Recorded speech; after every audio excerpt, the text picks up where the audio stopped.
Je suis Laure Bonneau-Ponticelli, je suis professeure au Muséum national d'histoire naturelle et je travaille dans l'équipe avec mon collègue Yann Bassaglia, avec qui je partage le bureau, et puis un nouveau doctorant, Luis Molina. On travaille sur le développement de la photosensibilité chez la seiche, Sepia officinalis, chez le plus merveilleux des mollusques quand même, parce que c'est le plus intéressant en tout cas en termes de comportement. J'ai toujours une passion pour les mollusques en fait, pour les animaux de la mer. Et donc, quand j'ai disséqué une moule en cinquième, j'ai décidé de travailler sur. Donc c'était assez précoce. J'ai décidé de travailler sur du matériel marin. Les céphalopodes, ils appartiennent aux mollusques. En fait, les mollusques, c'est une très grande famille où il y a les bivalves, c'est-à-dire les moules, les huîtres, et puis aussi les escargots, c'est-à-dire les gastropodes, et puis les céphalopodes. Et en fait, les céphalopodes, on voit bien comme ça qu'ils n'ont pas du tout la même morphologie, la même anatomie qu'une huître, une moule, en général, dont on dit que c'est assez rudimentaire quand même, hein, comme animal en termes de comportement. C'est pas plus, voilà. Et donc le céphalopode, on voit bien qu'il est complètement différent. Déjà, il a des bras et des tentacules, et ses bras sont rattachés à la tête.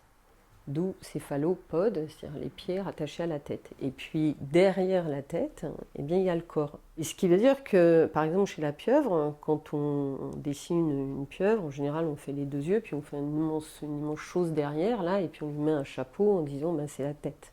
En fait, c'est pas la tête, c'est le corps.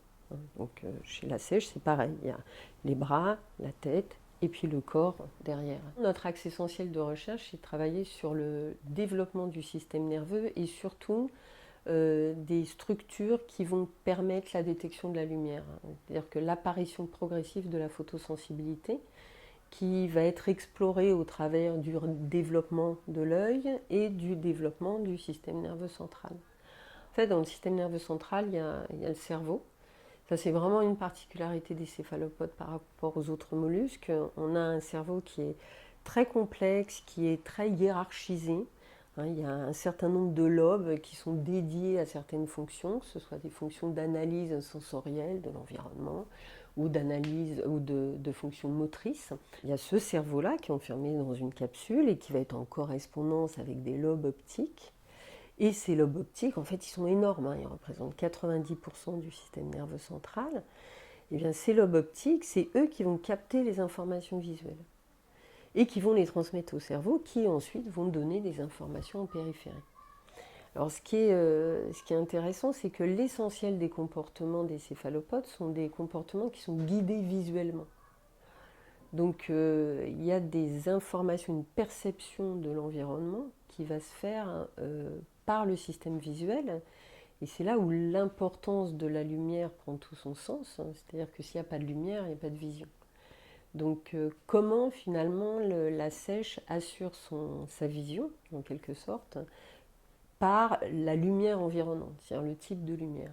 On s'intéresse aussi à l'effet de la lumière, c'est-à-dire est-ce que la lumière a un rôle dans le développement ? Et est-ce que le type de lumière, est-ce que la quantité de lumière et la qualité de la lumière ont un rôle dans le développement ? C'est un peu le même principe que ce qu'on peut étudier chez les humains. C'est-à-dire, est-ce que des humains sans lumière ont un système nerveux qui va se développer correctement ou qui ne va pas se développer correctement ? Donc on essaie de comprendre si on peut tirer des enseignements en termes de développement et en termes de contrôle moléculaire, de contrôle génétique, d'expression de gènes, de ces expressions au cours du développement en fonction de la lumière qu'on leur impose au cours du développement. Et la dernière expérimentation qu'on a mise au point, c'était justement de voir si les quantités d'ultraviolet différentes avaient des conséquences sur le développement du cerveau, sur le développement des yeux, sur le comportement à l'éclosion. Nous, évidemment, de l'étudier dans une perspective de montrer que c'est important de mieux connaître son cycle biologique et de mieux connaître les effets du réchauffement climatique, les effets des changements globaux pour essayer justement de voir de quelle manière elle pourrait être en fait impactée. À la COP27, là, il y a un pavillon de l'océan, le CNRS y est pour la première fois, ouf. Là, je pense qu'on va commencer à élargir l'intérêt pour la diversité des animaux au niveau de l'océan. Et j'espère que les céphalopodes feront partie des espèces sur lesquelles on fera un gros focus.